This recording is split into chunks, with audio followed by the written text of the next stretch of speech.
তারা ঢাকা আটে সফল না হলো, তারা কিন্তু শেরপুরে সফল হয়েছে।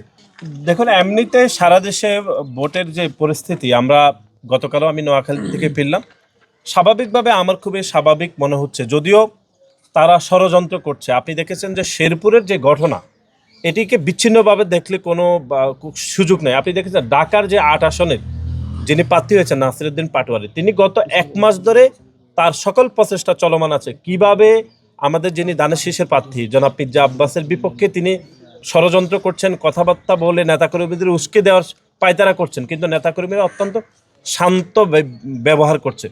কিন্তু আপনি দেখেছেন যে তারা ঢাকা আটে সফল না হলেও তারা কিন্তু শেরপুরে সফল হয়েছে।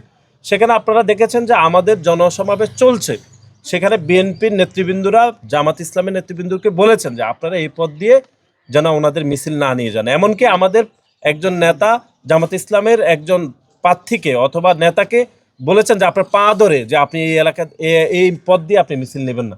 তার মানে এখানে একটা সমঝোতার কথাবার্তা বলা হয়েছে যে আপনারা ওই পাশ দিয়ে নেন। কিন্তু যেহেতু জামাত ইসলাম চেয়েছে যে একটা বিশৃঙ্খলা করবে, তারা ঢাকা আটে সফল হয়নি, সেই জন্য শেরপুরে তারা সফল হয়েছে। এবং আপনারা দেখেছেন যে শেরপুরে তারা গন্ডগোল বাজিয়ে একটি খারাপ পরিস্থিতি তৈরি করেছে।